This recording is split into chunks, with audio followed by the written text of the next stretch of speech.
wasn't going to be here. Barry said something to me the other day, which I thought was really good. What was it, Friday that I went out and gave a little lecture to folks about talking outside? Yeah. So yes, 2 days ago. That's a long time. So the previous Friday at the 6:15 class, the ballroom dancers had been really loud at the end. And so I went out and just, explained to them that it's an uncertain science about exactly when you can end the class, and that we really appreciate, because the windows are really thin, and we really appreciate them being quiet. And if they wanted to start their class a little bit later, they could start it at 7:45. And I said it in a nice way, but a clear way. And then, of course, this following Friday, the group who was waiting for the 6:15 class was really loud. And so the 5 o'clock group had their meditation kind of disturbed by that. So I went out and had that little discussion. The mom and her son were there. That's great that the mom and son are coming, but, So Barry said to me, I was thinking of saying something to them, but I didn't know if it was my place. Yeah, and that's a really valid point. Apparently Barry Mike had gone up to them and said, hey, why don't you come stand over here, but they didn't seem too interested in doing that. So I'm very happy to play the, stern teacher and go out and do that. So you can always defer to me and say, Audrey will be really unhappy. We can play good cop, bad cop. That's really okay. Because we do have to, kind of let people know that that's just, unfortunately, I think about not having the benches there because they engender conversation, but for sure, we have some older folks who take their shoes off out there and they need to sit down, so it's nice to have the benches. So feel free to kind of help people to understand that the windows are really thin. I mean, they don't know. It's not their fault. They don't know, but we can educate them to be quiet. And we can do it nicely. Right. And that kind of goes to a discussion that is important for us now, which is we move now from paying yoga customers, coming in and getting our yoga and leaving and going home, to members of a community in which you have a leadership role. And particularly as you start assisting, people are going to look at you differently, and I hope that you feel differently. Because this yoga school isn't LA Workout. And it's not like we have a big staff who comes by and cleans up and we make a whole lot of money. In fact, we couldn't be here at all if I didn't teach a lot of private lessons and corporate classes. The studio would not stand on its own. So it really hinges on me. So, so when you walk in, not only do I hope that you feel comfortable to help students know where to put their shoes, to answer questions for them, and we'll certainly go over, all the mechanics of how to turn on the lights and all that stuff, but also just to help people feel welcome and to identify yourself as part of our teaching staff. And when you walk in, perhaps to have a different eye. An eye not to like getting your mat where you want and having your conversation, which is the student eye, but to saying, oh wow, I could make tea. Oh, I noticed that there's no toilet paper. I could put that in. Because all of that will help us all have longevity. Because being the chief cook and bottle washer over 15 years, that's why you're here. Not only to teach the classes, but to help hold up the roof. Because ultimately, my intention is to teach much less, teach teachers more, and have you all teach. And so, this community will hang together, hopefully, and keep everything going for yourself and others, because I think it's a wonderful community. It's just that we need more pillars to hold it through. Yeah. Well, and I appreciate that you're telling us that now, because I think all of us have kind of felt, how far can I go? I'll offer to make tea, but I don't want to step on anybody's toes, and so it's nice that you've opened up that door and said, yeah, you're welcome to come on in and do those things. And if it's not perfect, it doesn't matter. Because we are such a kind of loose affiliation, which is by design, not by accident, we have strange things that happen. Like Brooke didn't realize she was teaching last night, and I ended up having to come over here at the last minute and teach the class, and it worked out okay. you know, we could have a much more corporate structure where things are very rigid, but we don't. And I kind of like that, and sometimes things don't go perfectly because of it. So you make the tea wrong and it turns out just to be water because you put the tea bags under the spout, nobody would be unhappy, you know. And that does bring with it another level of responsibility, which is that when you're in a class, you're a model. Not just a model of how to do triangle pose, but a model of how to be in a class in a way that's respectful. Because, you know, teaching a lot of classes over many, many years, I feel like people are much less respectful, just in general, of one another and of their teachers over the last 30 years. It just seems to have changed. And I think it does go, we've talked about this before, to the culture of yoga becoming something you consume, you know, rather than a student-teacher relationship, which is where it was for many years. So people are coming in to get their workout, and they don't always treat one another on their mats really well. And so we talk about that a lot in our classes, and it would be great if, you know, when you're in class, if you notice somebody doesn't know where to put their mat, be an example, move your mat over, help them get set up. I love that when Mike is here, every single time, if there's somebody new, I can go, whew, because I know Mike will immediately go over to them and say, hey, how you doing? Let me show you how to put your mat down. Let me show you how to put your blocks, you know? So please feel free to do that, because it really helps me when I'm trying, everybody's asking me questions and new people are coming in. It really helps me, and I really appreciate it. Couple of little things. So when we sit here to practice, please don't put your feet toward me. And don't put your feet toward any teacher in your class. And let's train our students not to do that also. It's nice to keep tradition alive. We don't have to, you know, do a million Sanskrit chants at the beginning and end of every class, but these little things are what help our students know that they're not at LA Workout, right? That there's a different kind of etiquette and decorum that we have here. And you'll notice that I don't give my feet to you either, in a class or here. And if I do give my feet or my back to someone, I always make mention of it. And it's not just because I'm so self-conscious. It's really, again, that I'm trying to convey a message of respect. This will also go to conversations you have, and this is an important one. Because as a student, we can come in and say whatever we want. I mean, we're just equal with everybody else. When we come here as teachers, particularly political views, stay outside the room, right? Because we have many students from many different political belief systems, and we don't want to in any way get involved in that. Even if you think that nobody hears you, just let's leave it outside the room. Same thing with very specific religious opinions. You know, if you're talking in general about spirituality, that's one thing. But, you know, we do want to be really careful, because I hear it back. I get the email, I get the phone call, inevitably. And, you know, so just things like that, you know. I don't have to say, let's close our mouths and breathe through our noses to our teachers, because they know that. Here's Lisa. Oh, poor thing. Hi. You thought it was 12:30. Yeah. I'm sorry. That's all right. Come in. Do you need a hand? Here. Yeah, come in. Good. You're up, Lisa. Let's go. Can you clarify on the feet? Is it the bottom of the feet or any part of the foot towards It's the sole of the foot. That's what I want to make sure. Yeah. So the way you're sitting is fine. To sit with your feet fully extended.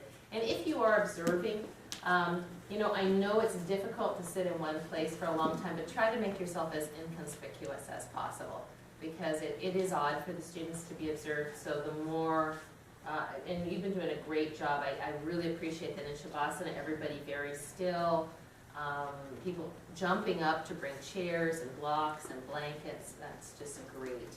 And again, once January comes, I'm hoping that you'll actually be physically walking around and helping. So any comments on what you've observed in the last, since we met last, and your observations or your own practice, briefly? I'm noticing people are uncomfortable in their own bodies. And I'll stop if you want me to, but I try to mimic poor postures or mistakes because I want to see what it feels like.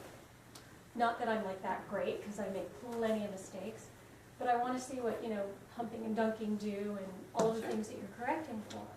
And I was watching, I think it was here yesterday morning. I was watching yesterday morning a new guy. Is it Yoga 1? Yeah, Okay. it's the 11 o'clock class. Tall guy, kind of messy hair. Oh, we're on that side. Beard, Yeah. yeah. Mhm. Yeah. And I was observing you give instruction multiple times, Mhm. and I was observing him doing this instead of this, and just the discomfort in his body. Right. And the gal next to him wouldn't stop doing this, so I kept doing it, thinking, how is she doing that? It was kind of fascinating to mimic. So I'm noticing people's discomfort in their own skin, which I know my own, but it's interesting to observe others and then to try to emulate it a bit. So Yeah, and discomfort with things that it was brand new to him. He didn't want to be here. His wife made him come. Poor guy. Yeah. So that, because again, they live in those bodies all the time. I'm not sure they're so uncomfortable in their bodies. It's just that they're doing things that are now unfamiliar to the way they move. And as you'll see, and you have seen as you watch, some people are just more kinesthetically aware than others. And you're saying, take the arm across the body and take it back. And they're going like this. And it's not because they're stupid, it's just, it isn't registering for them. And so the trick is to say it multiple times and not to freak out if they don't do it. Doesn't matter. You can get it the next time, yeah? I noticed how flexible you can be as a teacher, because when we were in the last Yoga 2 class, and we were in Warrior 2, and everybody knew that they were going to have to get their blocks, and some people were kind of stumbling around like, oh, should I have got my blocks? And you just said to put your elbow, or your hand on your knee. And it just kind of had everybody kind of settled down, like, okay, I don't need my blocks right now. Yeah. And it kind of really brought peace to the class, like they didn't have to like rush through anything. Right. And I don't know if like you noticed that like, oh, I didn't tell everybody to put their blocks there, or if you were intentionally going to tell us in the beginning to put our hands on our knee. But it just kind of, it made me think like, wow, if I ever forget anything in class, there's other options to putting your hands and things like that. Right, and that's good. And Yeah. that idea that you kind of think on your feet and say, well, what if this isn't kind of going the way I want? I don't just plow ahead. I can change. Yeah. Lisa? I've noticed in Yoga 2 classes, some people who are very comfortable with what you're saying, they'll just go there. And they don't necessarily set it up and work through it. There's the desire to say, oh, I'm in the pose, I'm here, I'm doing everything right. But they don't always take the right action to get there. And so they don't get the value out of it. Yeah, it's a different approach for sure. Yeah, and I guess it's kind of Pavlov, right? Revolve, tie, lunge, boom. And so that's the mindfulness part. Is the mindfulness of the movement into the pose, the mindfulness in the pose, out of the pose, and hopefully we convey that. Yeah. also yesterday from that class, what I'm observing when I watch you teach is how you handle people of varying skill levels and experiences. There was a married couple, I think. She was in a yellow shirt, and her husband, or I was eavesdropping. No, I was paying focused attention to conversations so that I could emulate you. Anyways, it was her husband's very first class ever. And Was it yesterday? in 11 o'clock. And I noticed that she was instructing him. She was like, well, put your foot here. What do you do with that? When you That was the same, wasn't that the same couple? Yeah. Yeah. Oh, no, this was a different couple. They were, Oh, well. anyways. Yeah, yeah. What do you do? Right. I think I even said that in that class, didn't I? I said maybe we should have husbands and wives stay away from one another, because it does, yeah. So I might make that comment kind of casually and funny, and then if I could see that the guy was really bothered by it or embarrassed by it, which I think men in general tend to get a little bit embarrassed if their wives, or like mothers and sons, so the mom, she got to leave him alone. She's getting better. Then you just talk to wife afterwards. and say, how about next time you just put your mat in a different area and let him find his own practice? Because, it takes time. We forget when we've been practicing for a while that it takes a while to learn all that. Well, yesterday I took the power yoga for the first time, and it was awesome, but the thing that I want to share is that you can be coming here for a long time, and when you take a different class, you feel self-conscious all over again. So it's not just a level 1 thing. I didn't know how the class ran. At the end, after Shavasana, I thought you'd go back to the front. I was facing the front. Everybody else was facing the sides. You were behind me. I'm like, oh my God, do I turn around and give my feet to Krishnamacharya? I'm giving my feet to her. I should probably, and I'm like internally just struggling. Yeah. And I figured instead of moving my mat, I should have just shifted my body so I was facing the other people. Yeah. But instead, I just sat there thinking, of course they're noticing this, but I'm not going to move.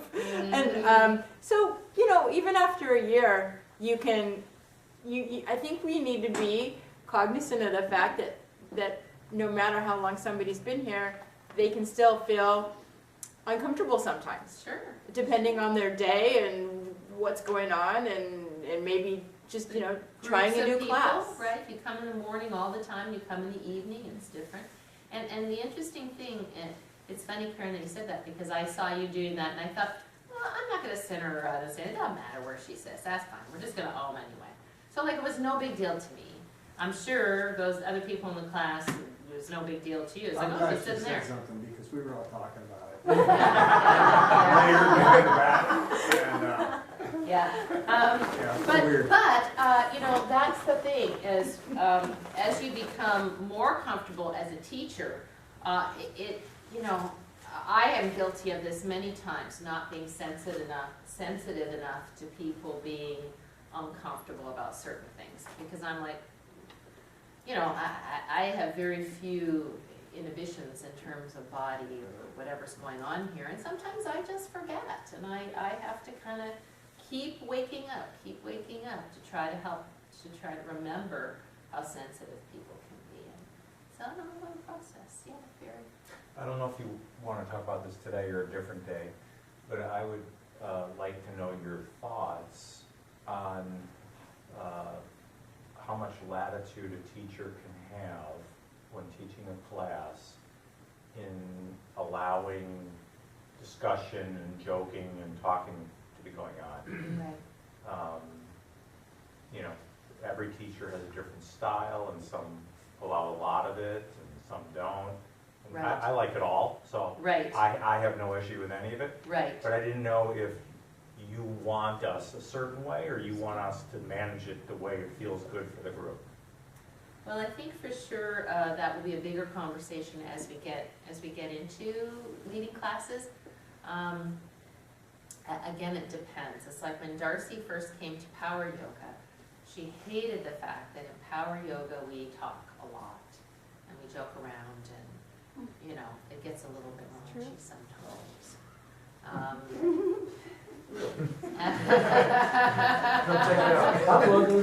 as raunchy as middle-aged people can get. It's a sad thing. But It was quite shocking. but now she likes it, right? Now I'm the loudest one there. And so for me, Power Yoga has always been practice among friends. It's not a class that I teach. I lead, I do whatever I want, I call it out minimally, and then everybody does their own thing. It's a time where I don't look at you. That's why we have a by permission only, because I don't want people to just walk in off the street who want to work out, and I don't know what they know.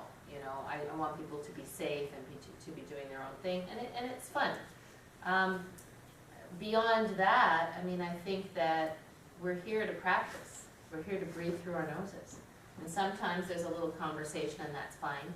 But it's just, I think there's a feeling to it that feels good. And I certainly would not want to see our classes digress to the place of, we're kind of here and we're talking, and yoga is the secondary activity, right? Does that make sense? I mean, for sure you're talking as a teacher.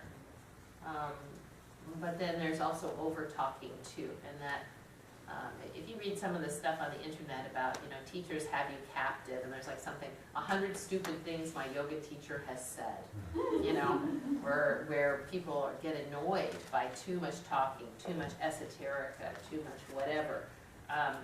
So, again, I mean, everything you do must be done with humor and kindness. And if it's not done with humor and kindness, then you have to kind of, you know, backtrack. Yesterday in Power Yoga, Andy, I was trying to just make a quick reference to not doing something, because there was one student who I don't know very well who was doing a bunch of things immediately right off the bat that were making me cringe.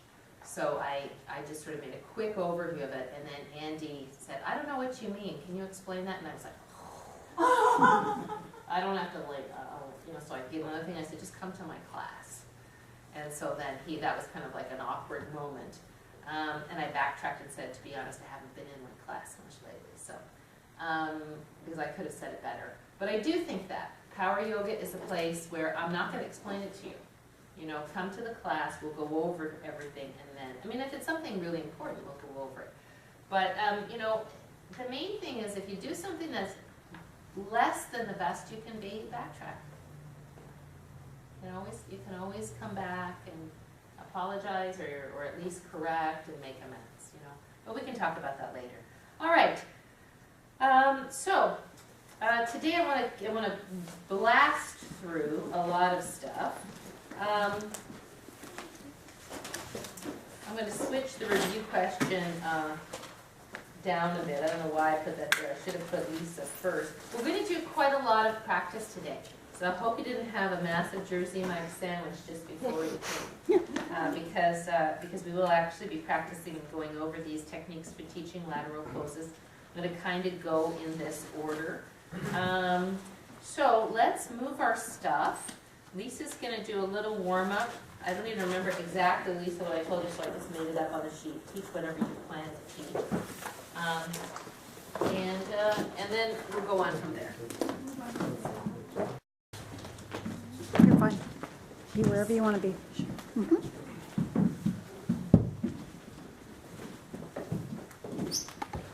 Okay, so.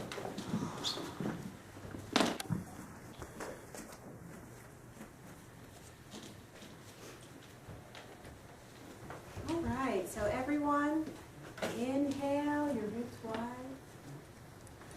And exhale, start to feel the air leave your body, and gently come to tabletop position, hands and knees.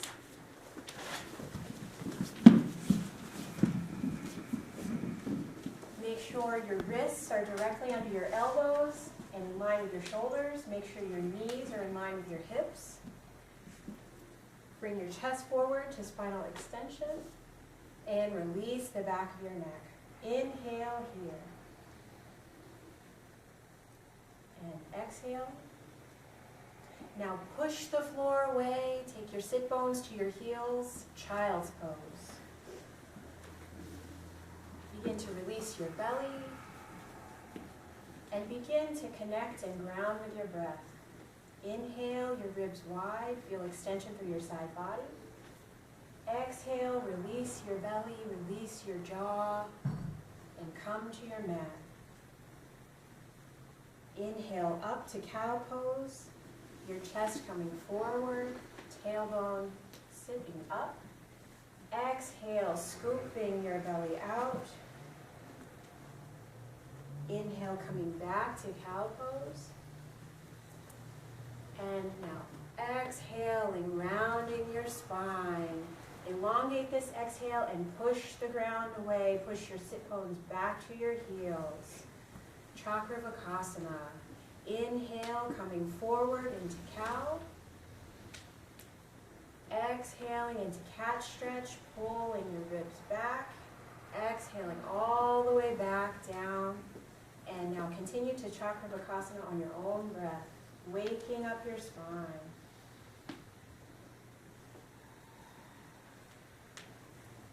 Make the sound of the breath of your Ujjayi breathing.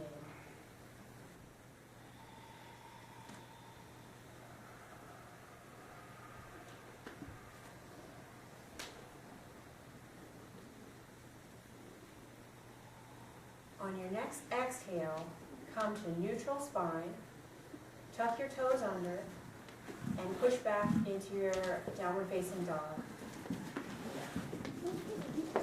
Bend your knees deeply. This is our first dog of the day. Check your arms. Make sure that your arms are wrapped and you're not squishing your shoulders up. Push through all four corners of your hands and begin to pedal out your feet, waking up those muscles. Inhale deeply. Feel space in your side body. And as you exhale, begin to push further into your heels. Bend your knees, rise up on your toes, and step your left foot forward between your hands. Bring your right foot up to meet it. Hang here in Uttanasana, bending your knees deeply, letting your chest relax on your thighs. Shake your head no, shake your head yes. And just begin to feel some warmth through your hamstrings. Inhale, bend your knees deeply, rising up, arms to the side, all the way up to the top, wrapping your arms, touching your palms together. And as you exhale, let your arms fall, shoulder blades rippling down your back, hands into heart center. Now we're going to work through our Vini Yoga practice, so check to make sure that you're at the top of your mat. Your feet are 3 or 4 inches apart, and we're going to inhale here, bend our knees, shift our hips back, step your left foot back into the left lane of traffic. Inhale your chest up to spinal extension, and inhale your arms back, your hands resting on your sacrum. Should feel your left hand on top of your right. Inhale here. What you're probably noticing, because I'm exaggerating, is my rib drawers are out. Everyone push your rib drawers back in. Make sure your pelvis isn't sticking out. Make sure it's tucked in nicely. And push down through the ball of your right foot. This is the action you'll want to take when the going gets tough and you need to pull up from Vini Yoga. Make sure both feet are parallel to the ground. And we're going to begin our sequence. Taking your left hand up on your inhale, wrap this arm, and then on your exhale, shift your hips back, hinge at your waist, and pause at halfway. Release your neck. Inhale here, and on your exhale, lower to your ground, your hand finding your block or fingertips. On your next inhale, scoop up, marrying your ear to your hand, or your hand to your arm to your ear, and slowly on your exhale, drop your arm down your back, feeling your shoulder blades drop, your head turning to the front of the room, arm returning to your sacrum. Inhaling up, exhaling, shifting your ribs back, pausing halfway, inhaling here. Exhaling, rolling all the way down, releasing your head. Inhaling, leading with your thumb, coming back up to standing up straight. Exhaling, turning your head to the side, bringing your arm down. Hand comes to sacrum. Inhaling up. Exhaling all the way down, pushing through the ball of the foot, pausing halfway. Exhale, releasing down, releasing your head, and then inhaling up, all the way through flat back. Make sure that arm is touching the ear, and then one last exhale as your arm ripples back to your spine. Release your arms, heel toe your feet to the back of the room. Make sure your feet are parallel, and spider. So bring your hands to your thighs, shift your hips back. If you need a block, this is a great time to grab one. And exhale, shift, bend your right leg. And then inhale over to your left side, bending your left leg. Continue on your own breath. Make sure that your spine is flat. So inhale to spinal extension, bringing the chest forward, and release the neck to parallel. Keep going side to side on your inhales and exhales.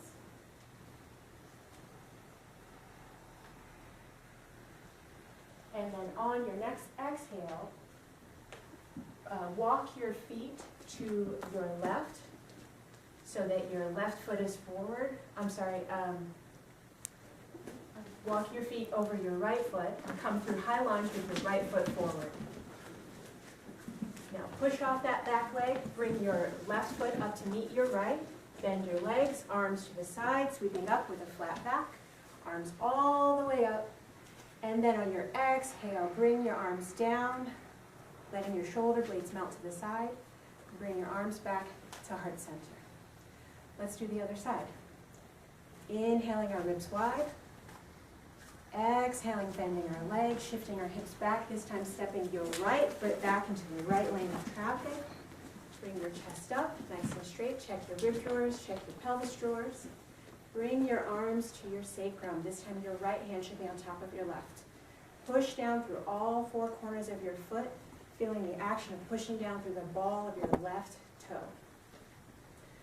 Inhaling your right arm up, wrapping that arm, and as you exhale, shift your hips back, hinge at your hips, pause halfway. Inhale here. Exhale, extend all the way down to your block or to fingertips, releasing your neck. Inhaling, pushing up through the ball of that toe, marrying your arm to your ear. Exhale, bringing your arm down, turning your head to the left. Hand comes back to sacrum. Inhaling, right arm up. Exhale, going halfway. Pause and inhaling here. Exhale, release all the way down, letting everything go. Scooping up our hand on our inhale. Coming all the way up with a flat back. Exhale, turning our head, letting our arm ripple down our spine and return to our sacrum. Release your arms. Now we're going to heel toe our feet to the front of the room. If you need a block, please be sure to grab it. We're going to put our hands on our thigh, bend our knees deeply, hinge at the hips, and Prasarita Padottanasana. We're going to straighten our legs, come to our fingertips, and shift our weight into the balls of our feet, letting our head go and breathing deeply.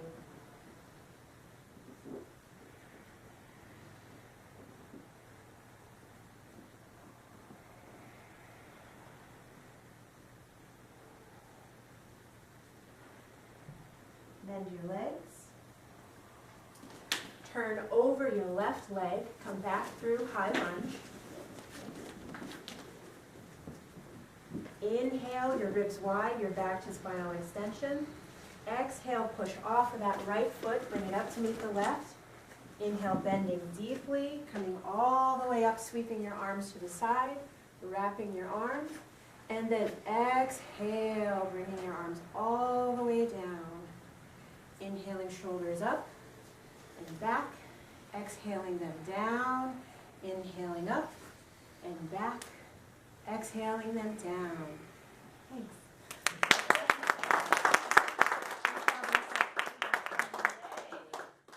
Wow, that was a lot, huh? Yeah. Great way to start, yeah. Initially, we had Lisa going to teach revolve high lunge, and I said, well, we did that last week, so can you do this? And like rattled off a whole list. And I didn't say how to do it, she just did it. I thought it was awesome. Have a seat for a second, if you don't mind. What do you think about Lisa's voice? Beautiful. Yes, lovely. I think you could be like a yoga voice model. Don't you think so? Yes. I could listen to that voice all day. That was great. Anybody else? Sound like you've been a teacher for years. Yes. Very, very confident sounding. I bet you didn't feel confident. I got all mixed up that one time, and I was like, oh no. You stayed calm, and it was fine. You felt fine because you stayed calm. It was great. Yeah, Really yeah. nice. It's always okay to say, whoops, you know, just, then it relieves your attention, you know. Yeah, real good. So we have not gone over teaching Chakravakasana or teaching cat stretch in any way. So I'm not even going to go there yet, because we will go over that. In general, I think that you were able to get the instruction. I would prefer not to call it cow. We'll just call it cat stretch. And you know, there's I loved how you kept using the word spinal extension. Then you could have said spinal extension, spinal flexion. When we start throwing that terminology in, not just throwing it in, but actually explaining it, the students will know what it means. And so that's great. I thought it was great when you did the Uttanasana and you said hang here, you told them where to put their weight, and you said shake your head no, shake your head yes. The only thing is, it would have been great if they had time to do it. Shake your head no, shake your head yes. Okay, that's good. I'm setting up, right? Slow. Should we be shaking or turning slowly? Because I'm thinking Yes, maybe yes. somebody could hurt themselves. Yes, Yeah. absolutely. That was going to be my next Oh. comment. The idea of releasing the neck, letting the head hang would be great. And I think that's another good point in the releasing of the neck. When they were here, you saw this. I saw your eyes register it. You had them here, and you said release the back of your neck, and everybody went like this. And so this isn't a place where we're going to release the neck. This is going to be a place where we're going to release the neck after we scoop the belly, right? So releasing the neck generally happens when you're hanging upside down, right? So at the bottom of the Dini Yoga, that kind of thing. I thought it could have been a little slower all over, just a little bit. But some people would love that pace. But I think that I like it a little slower. We missed the full and complete breath at the bottom of the Vini Yoga. We definitely want to have that in there because that's the moment to just absorb and also to stretch the hip. I love the word rippling, but it doesn't really apply because we really want to give the action of the shoulder blades sliding down the back, gliding down the back, descending the back. Rippling has an action that goes like this, right? So there's no real ripple in the way you used it. Rippling could be used somewhere else, but I can't think of it right now. So if you come up with that, let me know. If the thing with the stepping back on the Vini Yoga, I said this the other day, I think Melanie visited one time and she was teaching the Vini Yoga stepping back like this. Mm-hmm. And then I came back after being away and everybody was stepping back like this. And I gotta say I don't like it. Because when you're bringing your hands to your heart here, it's a starting point to help you remember to take the arms down. If you just started here, you might just go like this. So this brushing action gives you that. Also, you're returning back to the heart center in a sun salutation, and this is a good thing. However, if you're going to step back, if you were in the park when I was practicing backward walking, if you're going to step back, you want to step back in opposition, right? So this isn't really a natural movement for stepping back. In fact, it's a counterproductive movement. If you put your hands here, you don't have your arms to balance you in stepping back. So, like, I get the idea of let's come to center, let's be here, let's step back this way, but it doesn't have any biomechanical validity. So I would just rather that we stand here and we step back. And we don't really have to come quite so deep. But if you were giving a lesson on stepping back, you might say, if I go to step back, I'm not going to lean back, right? I am going to still hinge at my hips and lean forward slightly. But I think you have a little bit too deep on that stepping back. And I like the idea that we say that we step back without looking down.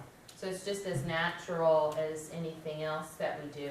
And then once we've stepped back without looking down, then we can look and adjust our feet and then bring the hands. I thought it was really interesting how you said you would have your right hand on top of your left here. I've never, honest to God, ever thought of that, and it makes sense. Yeah. You'd have the free hand on top. I'm not sure. I guess I do. I'm like, oh, hey, that's neat. Yeah, that's neat to learn something. So that was good. I liked it. I loved when you talked about the drawers here. You notice that I'm standing like this, so this is causing me to arch my back. The one thing I would watch if you're going to apply pressure to something, you say push. If you're going to draw the ribs in or pull the ribs in, it wouldn't really be a push, because a push goes more like this and a pull goes more like this. And in general, we want to kind of, as much as possible, I mean, here's where, like, to me, there would be push here. Push. Even though you know it's more back of the body pulling you up, it would feel like a push. So you're applying force down to come up, yeah? But I just watch the words push and pull in the body. You had, you know, a few little word things like your feet are parallel to the ground, and I'm going, yes, they are. You know, and those are these little things that, in the beginning, you're just trying to keep talking and keep saying things. So, I would watch the word drop the arm, because drop implies boom, drop, you know, open the chest. And we have to be careful, all of us, because this is a very common thing among all beginning teachers to say, bring the arm up, take the arm down, and there's always more, like, what is the arm doing? Open the chest. Feel the chest open as your arm comes up, because in the beginning, we're just thinking, I want to get their bodies here. So bring your arm up, go down. You know, and so the more expressive your language can become to the action you're taking in the body, the better. I loved the marry your arm to your ear, and I loved how you corrected it, because you said marry your ear to your arm, which would be this, instead of marry your arm to your ear, and I thought that was a great language. I thought it was an interesting way that you went to the spider. It's different than we did, but it worked. I probably would have said, instead of heel toe, I usually just say heel toe feet together, I would just say step your feet to the side, and I would have changed position. So you would have gone around there, because they had to look over their shoulder to see you. Yes. I was just, the only comment I was going to make was when we were getting into spider, I was trying to listen really hard and just do exactly what you said, and Right. I was getting confused between the front, there was moved to the front of the room, looked towards the front of the room, where I was assuming as the student that when the teacher was there, this is the front of the room. So I confused that with the instruction of moving that way. And I think it was on both sides that I was. Right. Did you mean front of the room as in there? Or Yeah, I missed that. windows and, Yeah. the window was. Yeah. That's So when you I was- got confused. Yeah. So, I mean, this is kind of different than we often do it, but you establish the front of the room in any room you go to by where you plant yourself at the beginning. That's the front of the room, right? At the beginning. Unless the students are facing there and I go sit over there for some reason, which I couldn't imagine that I would do. I mean, wherever you sit is the front of the room, right? And then you orient from there. I thought the directions on Prasarita Padottanasana were really good. I would have, you know, it's always nice to put a sighing breath in there.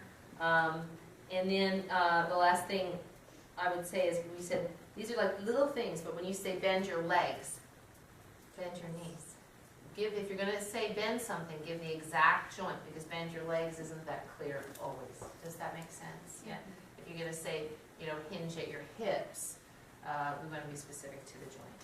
But those are all very small things, and remember, this is all just practice. But it's good to hear, because every time you hear it, it's information for you for when you do it. Yeah?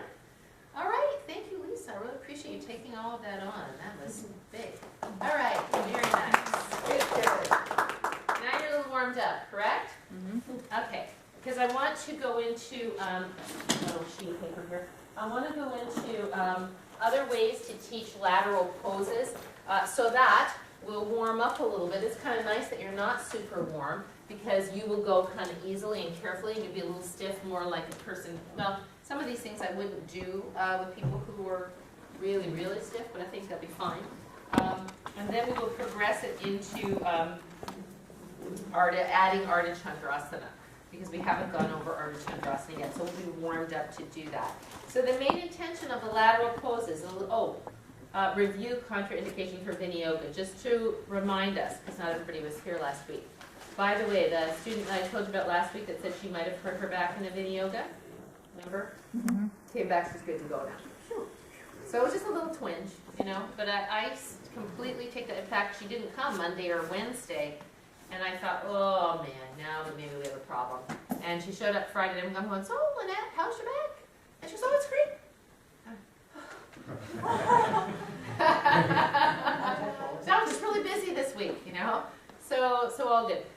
remember, if, like, you'll notice that yesterday, Robin, Lisa, you were at that Yoga One class. We had 5 people with disc herniations in that class.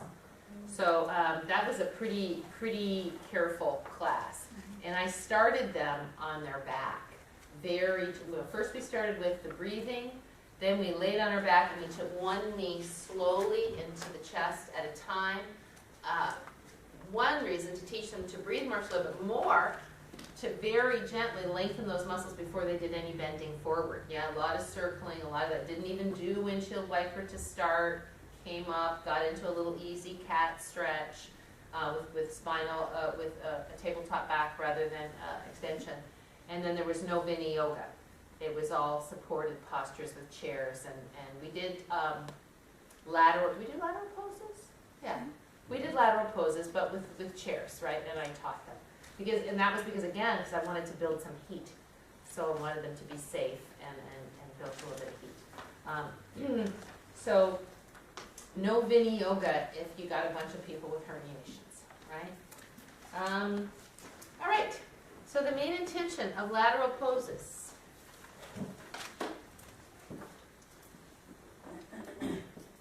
Number one thing, lateral standing poses. Open the hips. Stretch the adductors, open the hips. And the secondary things that happen when we practice lateral poses that are, because remember, there are lots of things that happen in any kind of strategy, right? But why would you choose a lateral pose as opposed to a flexion extension pose? Because it provides hip opening. It provides abduction of the hips, stretching the adductors, strengthening the abductors. So the other things that happen, of course, are we strengthen the outside of the legs, we strengthen the quadriceps, we lengthen the waist, and here's another big one. Why do we do the first 3 lateral poses, particularly Warrior 2 with beginners? Balance is good. Strength and endurance, right? Because a lot of people come in and they're weak. They sit all day at a computer. Go to stretch their quads, there are no quads to stretch. There's nothing going on here, right? So for sure the standing poses are meant to build strength, to build some power into the body. Okay, so the most important things to look for in Warrior 2. Well, these are all the poses. What's the most important thing to look for in all the lateral poses? Feet placement, yeah? And then particularly in Warrior 2, besides feet placement and knee tracking, weight distribution is great. Yeah, not leaning forward over one leg more than the other. Positioning of the torso, not turned absolutely square, turned slightly. Yeah? Everybody knows these already. It's just a quick review. Getting that torso back up when it comes up. Right, righting the torso. Don't leave your pelvis behind. Mm-hmm. And cocktail shelf. Cocktail shelf, right? Not having your tailbone sticking out the backside like making a shelf. So you're 13 inches, right? Neutral spine. As much as possible. Oh, and I like the words as best you can, too. So when you said, for example, Lisa, mirror your arm to your temple or to your ear, as best you can, right? Because maybe you have a shoulder issue and you go, oh, I can't do that, right? And you keep throwing as best you can in there, saying, for your body, in the way your body works. Okay, reverse warrior.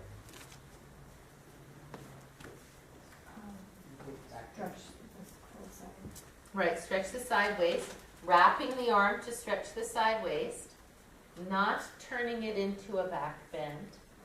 And what's the main thing that people do besides the back bend that takes away the impact of reverse warrior? Sorry, I'm sitting Leaving here. their pelvis They bring their knee in. I would say that they don't keep that front knee bent. Right, they don't keep it bent or they straighten the leg or a combination of both. Yeah, exactly right. Very good. Woo, this is great. Parsva Konasana. We can take a second and write.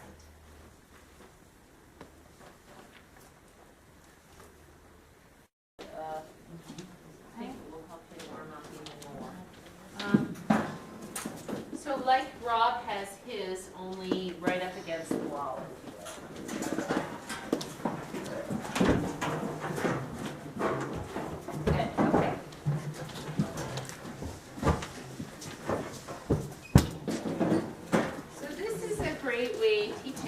of the lateral poses using a chair is a really nice way to get a little deeper stretch. And we're not gonna super heat it up, so we're not gonna go so deep that we're gonna hurt ourselves.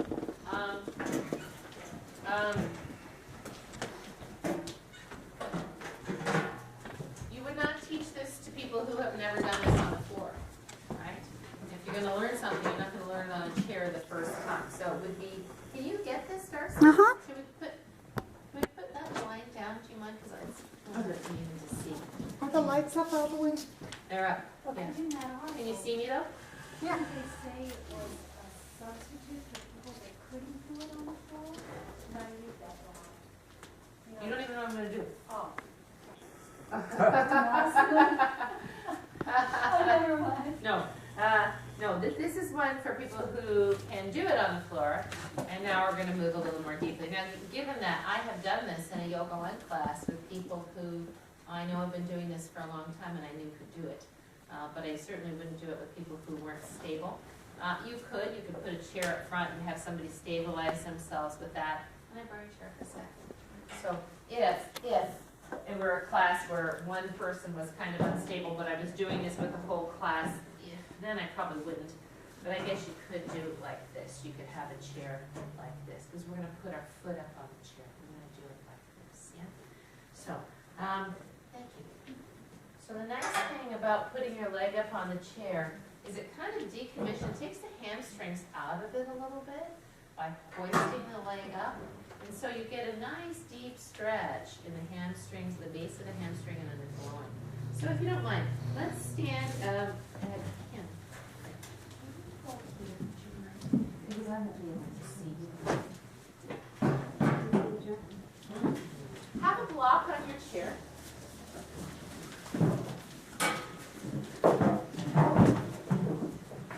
Nice, good. All right, so this is going to be Warrior 2 with leg on chair. And when we do the practice, because you're all on different berry, you're going to have to move into the group here. It won't more work for you to be there. When you teach this, you call it chair leg and floor leg, because you can't use right and left. Everybody's on a different side, right? And the foot position is exactly the same, only one leg's on the chair, right? All right, so let's stand in Tadasana, a leg's distance away from the chair. And carefully, let's put one foot up on the chair, the wall foot up on the chair, and flat on the chair. Toes pointed directly toward the wall. And if you would, walk your floor leg out just a little bit toward the middle of the room. You might have to hop a little bit. Line up the base of your big toe on the floor with the heel of your foot on the chair, yeah? So already you feel a little adductor stretch here, just like this, right? So because we're basically going to be hanging ourselves in midair, we have to go slowly and attentively. We can't just zoom into this. So let's put our hands on our hip creases, and let's push the floor hip forward. That's where we don't want it to be. Let's pull the thigh bone back, so that the ankle, the knee, and the hip are in one line, and you maintain this nice little hollow of your hip here.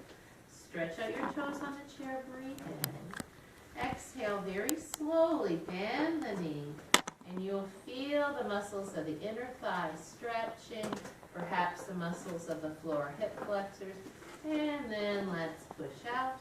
I like to feel my toes up, breathe in. Exhale, bend the knee. And here now let's just check the position of the midline. So the pelvis is level, and the midline is slightly turned toward the chair leg, but not so much that you're facing that wall. Yes, this is pretty sensational. Good. All right, let's straighten the leg, breathe in, and pull the toes back. No, that's enough. Breathe in, roll through the foot. Exhale, bend. Let's lift both arms up. Breathe in. Exhale. Chair knee opening away from belly button. Breathe in. Exhale. Once more. Breathe in. And exhale. Open. Let's take hands to hip creases. and shift the pelvis to the left, and just sink now, a little bit more. So my hand's coming behind my leg. You can put your fingertips on the chair if you like, and then push. Come on all the way up, and let's turn the foot carefully, put your foot down. So I'm not going to do the whole Parshva Konasana right away, because I just want to warm up. Now, if this were people who were brand new to this, I wouldn't even do that shift yet. I would turn to the other side first, yeah? Okay, so let's turn the other way. We'll do the same thing the other way. Did that feel stretchy to you? Yeah. Did it feel same stretchy? No. Huh. It's a good point. No? So explain. I feel like when I'm there, my foot can slide too much, and I'm gonna overstretch this quickly when I should. Maybe I don't have enough strength to hold my foot where it should be, but I feel like it's gonna go, and I'm gonna get too much of a stretch unintentionally. Okay. If that makes sense. So normally you would teach this once people are already warmed up. Okay. So you think that's what it is? no, I think when we did this, you were in a class when I did Yes, this. Did it feel the same thing? Yeah, I Yeah. didn't like it. I felt really uncomfortable. Okay. I did. Okay, so it may not be something that resonates for you, and you don't have to do it or teach it. Cool. What I want to do is give you different ways. I'm trying to go from ultra gentle to yoga 4, right? Not so that you have different strategies, because on the day that we did this, a lot of people came up to me and said, hey, that was a lot of fun. That was really neat, yeah? And so what resonates for one person may not resonate for another, and doesn't make it bad. You have to know that you're doing it safely. And if somebody in the class had said to me, I don't feel safe doing this, I feel like I might go too far, I'd just say, hey, please just do the same thing exactly, but take the chair out, right? Do you feel safe enough to do that, just to play around with it here? Yes. Okay, all right. So let's just do it here, and let's see how it works, yeah? All right, so let's take the other foot, the wall foot up, and turn the toes out toward the wall. And this is a reason to go slow, right? Because we are hanging our bodies from the chair.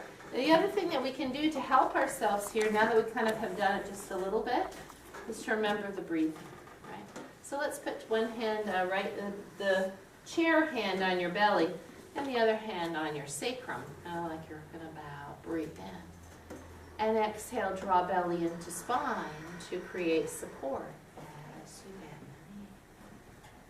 the knee. Breathe in, straighten the leg, pull the toes up. And exhale, slow, bend the knee. Feel your leg take your weight slowly. Let's put the hands on hip creases. Breathe in, pull the toes back. Exhale, bend the knee. Feel the knee opening away from your belly button. Check. Midline slightly turned to the chair. Hip back. Now arms come up, lifting both sides of the waist evenly. Breathe in. Exhale, belly into spine. Open the arms. Inhale, arms come up. Exhale, open chest. Once more.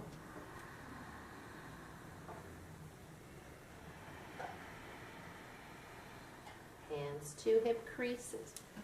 Shift the pelvis. Lay the right side ribs toward me and right fingertips down on the chair or on the block. And slow breath in. And maybe you bend your knee just a little bit more. And now push. And come all the way up. And turn the toes. Okay? Thank you. So why do they do this? Keep your mind on things. Keep you breathing too, right? So if you're focusing on doing this with your arms, you're probably going to breathe. If I just had you hold your arms out there, you'd be tightening up against the sensation of the body sinking between the two holding points. Does that make sense? Okay, let's turn the other way. Question about position Yes. of feet. Obviously, when we do warrior two, you know where your feet go on the floor. Is it the same exact relationship? Yes, exactly. Then you're for a little bit, pointing Sure. 5 or 10 degrees. Slightly turned in. If you're a heel to arch person, you go heel to arch. If you're a heel to base of big toe person, you go heel to base of big toe. Yeah, same foot position. Yeah. All right. Can we add on? All right. You'll be very stretched out after this.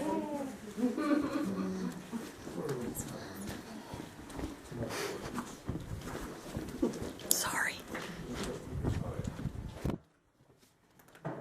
It's a little arbitrary doing like this, because it doesn't go right in the flow of the class. All right, let's assume the foot position once again.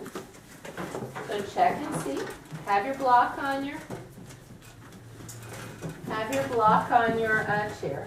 So when we practice warrior two or side angle pose, one of the things that we're always trying to remember is that we don't either want to stick our bottom out if we're doing a side angle pose, nor arch our back, right? So we're trying to find that side angle and to lengthen not only the top side arm with the bottom side long, but the bottom side. So the side angle is very long on both sides, yeah? So when we're on the chair, this helps us to find that angle. So our feet are organized. We've got our hands on hip creases. Breathe in. Exhale, slow, drawing the belly into the spine. Now shift the hips. You're not going to get as much shift as you would. And take those underside chair ribs, lift them up and bring them toward me. Then put your hand on your block. So this is a very deep side angle pose. Drawing the belly in and the ribs in, reach the right arm or the center arm past your ear. Find a spot for your gaze. Now if you were in Yoga 4, you could have people look up here. Again, as long as the ribs aren't coming up. And watch that the bottom shoulder isn't jamming into your ear, but the shoulder blade is down.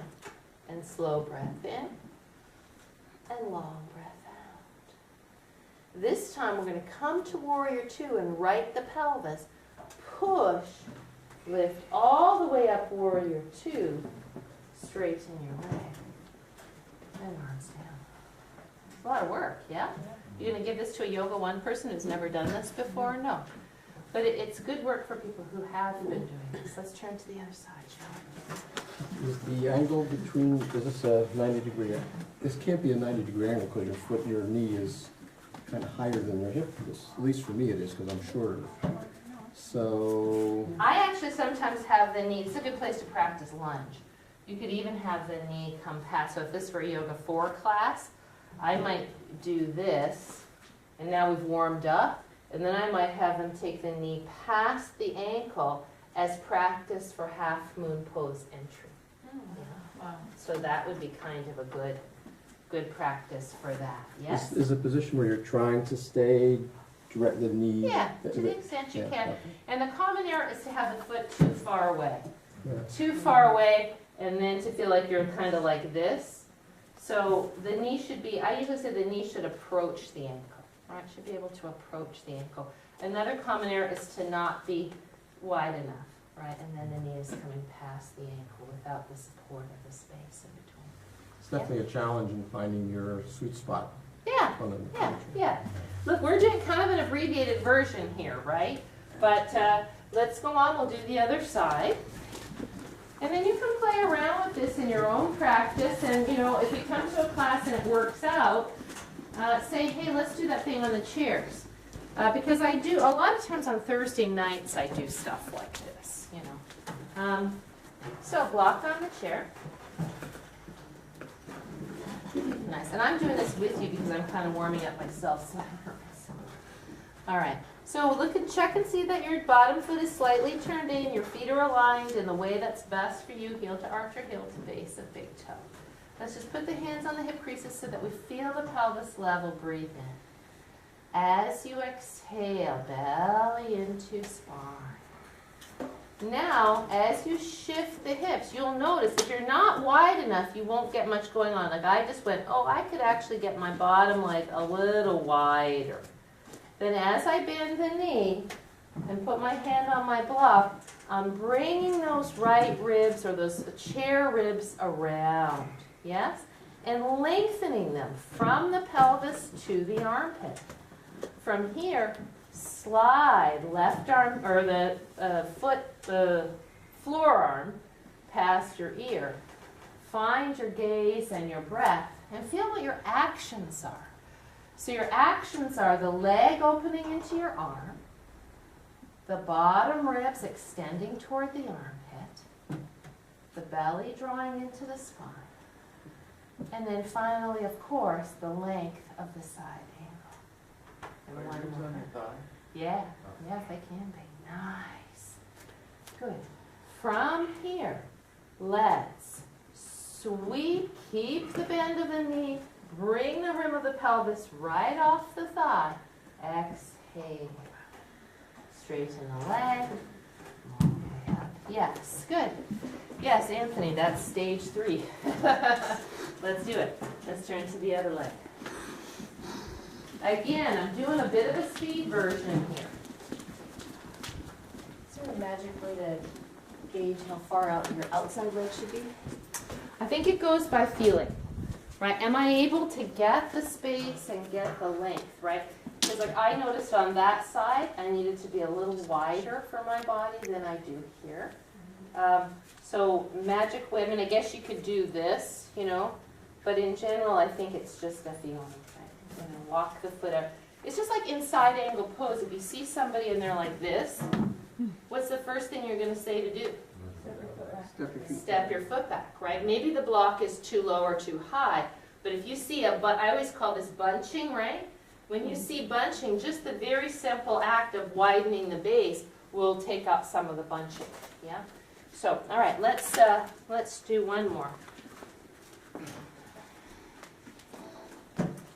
Left chair heel in line with base of big toe or arch of foot. So what we'll do is we'll do exactly the same thing, but this time we'll take the bottom arm up also, if it feels safe for you. If it doesn't feel safe for you, if it's not your thing, don't do it. But this would be like a yoga 4 practice, right? No hands, Parshva Konasana.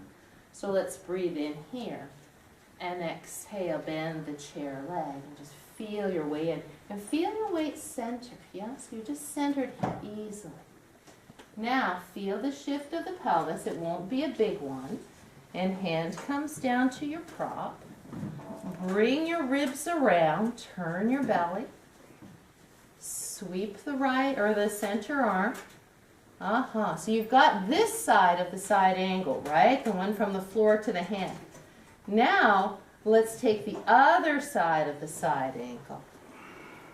And slow breath in.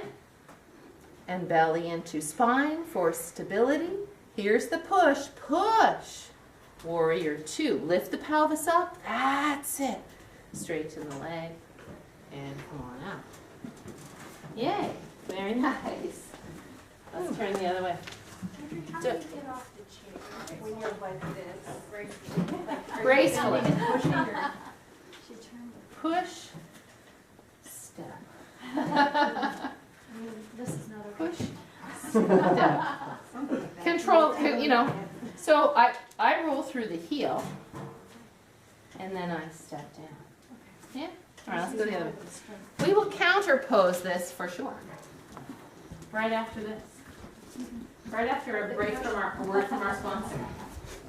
How are we doing? You okay? I love my documentarian traveling with me here. Make sure you get some of the students. All right. So, white feet, foot up on chair. Do you one thing to notice? Do you notice any sensation in your knee? Yes. Okay. So we need to make sure that as we're doing this, we're pressing down evenly on all 4 corners of the foot. It's very tempting to kind of come to the big toe side, which is another reason you wouldn't do this with beginners. Hopefully people who are in Yoga 2 or Yoga 3 know how to stand on that bottom foot. Does that make sense? Okay. So let's bring hands to hip creases, breathe in. Exhale, belly into spine. Yes, feel that movement of the pelvic socket over the thigh bone as you shift your torso toward the wall. Then let's put the bottom hand down on your block and lengthen the bottom side ribs. Slide your top arm all the way past your ear to the wall. Take a breath here and feel the anchoring effect of that floor foot.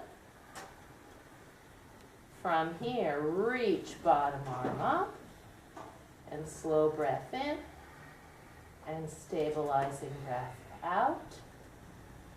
And one more breath. Push to right the torso. Don't straighten the leg there. Now straighten the leg.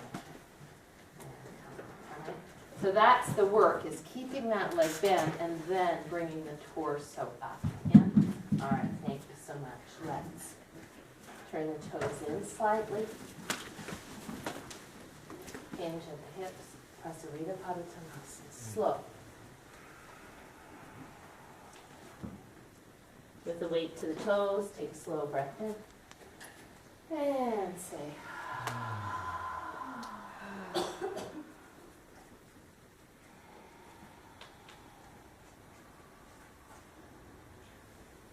I'll go a little less wide, sissy. A little less wide yet.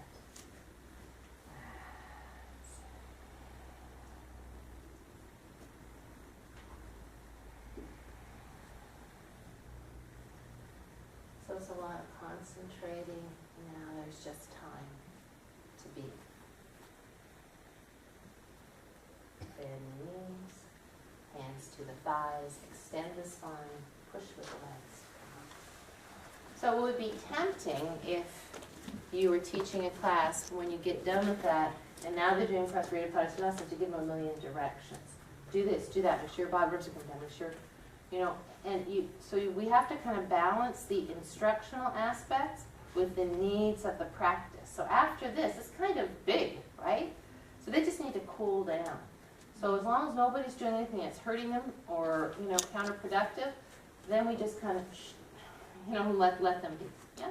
Okay. So let's sit on our chair, if you would. And in fact, if you don't mind, have your 2 blocks available.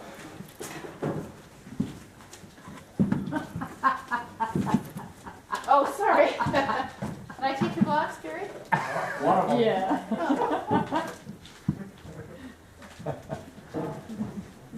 It's the privilege of the teacher.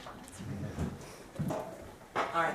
So when you sit like this on your chair, whether it be this chair or your car or any place, you notice the angle of the thighs to the torso. So if your knees, just for fun, put your blocks underneath your feet. If your knees are higher than your hips, like this, over time, what starts to happen to your pelvis? So, maybe. Right? It does this, right? Just like if you're sitting back at the movies or on an easy boy chair, something like that with your legs up, which is different because you're supported. So in general, in life, we don't want to sit with our knees higher than our hips, right? So even when you put your feet flat on the floor, it feels a little better, right? And again, this goes to height and proportion, but just kind of feel how your hip flexors feel right here, kind of feel into your body. And then let's sit on 2 blocks on the edge of the chair. Now, if you were so short that when you sat on these 2 blocks, your legs were dangling, that wouldn't be so useful. But for many of us, especially for tall people, this is a great way to sit. Do you feel how this frees the hips? Yeah? So the general rule of thumb in sitting, whether it's at your office chair or in your car or wherever, is to try to have the knees slightly lower than your hips. So when I teach seated pigeon, I will almost have everybody sit up on blocks on the chair, just so we don't have to walk around and go, oh no, you should have blocks, you should have blocks. And then I can always take blocks away if there's somebody that's really tall. So we're going to do seated pigeon on the chair now. Why am I choosing that? after that big lateral stretch. Stretch the abductors, right, not to open the hips. Opening the hips would be this, right? So this would be to stretch the outside of the hips that were contracting. Did you feel like they were contracting? Yeah. Yeah. So, and the reason I really want you to learn seated pigeon on the chair, it's a template for an excellent pigeon, Ekapada Raja Kapotasana. Yes. So a kapota is a pigeon. Right. Let's take the right leg across the feet. Check and see that your left foot is directly underneath your left knee. One of the common errors in this, believe it or not, is for the bottom knee to be like this or the bottom knee to be like this. The base of support should always support the joint. There should be a solid structure. Another common error is to have the foot too high and sickled. Yeah? So what I'll usually do particularly is a lot of people, if I can when I'm teaching this, even if we have our mats facing this way, I will go to that side and I'll have people put their chair facing me over here on the side because they can see me a little bit better. And sometimes in beginning classes, not on the chair, Warrior 1, Warrior 2, not Warrior 1, Warrior 2 side angle pose, I'll put this seated pigeon in after those two lateral poses, yeah? Just to turn the hips the other way, because when you begin and you come in and you're doing this, it's very common for people to get outer hip cramps if you stay here too long, which is why I don't with beginners